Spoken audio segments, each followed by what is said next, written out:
is that medical aid schemes have begun announcing their annual increases for the coming year. And while the price hikes have been dropped significantly, increases remain higher than inflation. Momentum Medical Scheme has announced an annual contribution increase of 3.9%. The hike was 8.2% last year.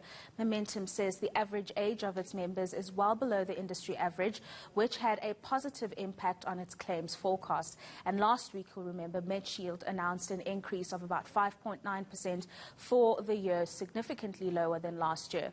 Now, the Council of Medical Aid Schemes recently warned that the economic impact of COVID-19 could see a significant drop in medical aid membership. And joining me now for more on this is Jill Larkin, who's the head of healthcare consulting at GTC. Jill, thank you very much for your time this evening. I want to start with maybe just unpacking why medical aid schemes did not heed the call from the council to say, let's freeze the increases while consumers or clients recover from a difficult 2020.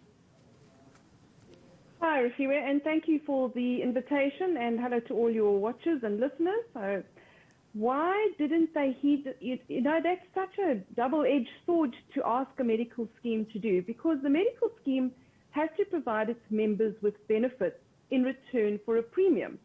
If they don't get their premium, it's very difficult to provide benefits. Remembering that the medical scheme itself belongs to all of the members, so the members themselves choose a trustee group, and the trustee group decides on increases. And if you want benefits, unfortunately, you're going to need to continue to pay for them. Increases, I think, this year are quite subdued, and that's a very positive sign going forward, I think.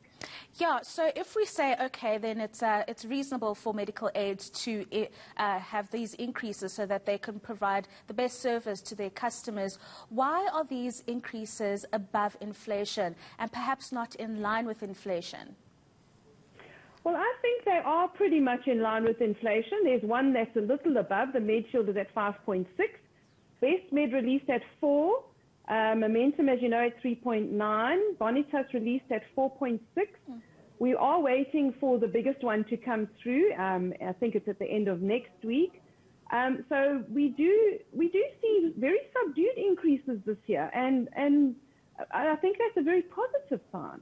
Yeah, but I mean, in previous years, Joel, I mean, we have seen really steep increases from your big medical aid providers. I think your Discoveries around 9%, around 8%. And even though we want to get the best service, some of this is a little bit difficult. And consumers, when they're struggling, the truth of the matter is that they drop things like medical aid.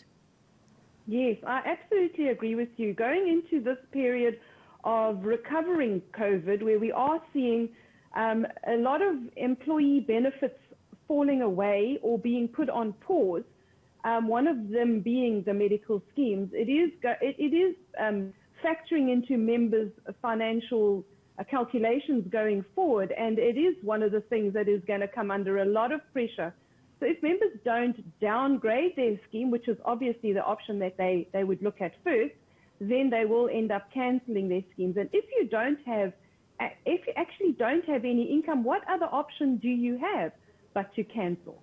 Right, and I don't know if you maybe have some trends in terms of what's happening with clients or members choosing to downgrade or cancel their memberships. Have we seen a shift in terms of the cover that members are taking up? We have, over the years, seen a slight downgrade in members' benefits, but that can be expected, because if the increases in your medical aid are constantly above the increase in your salary, it will carry on eating away at the take-home salary which you have. So you are going to have to give somewhere. So in most cases, then members would downgrade their scheme. So we have seen a downgrading of schemes over a period of time.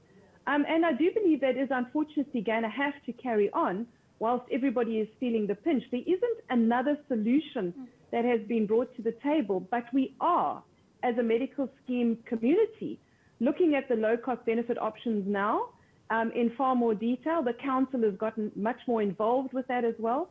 So I think we are going to see more cost-effective schemes becoming available, may not necessarily, or they will actually be in the medical aid space. So I think that those in the not too distant future will become something which members can consider, remembering that every time you downgrade your scheme, you are actually going to lose out on some sort of benefit.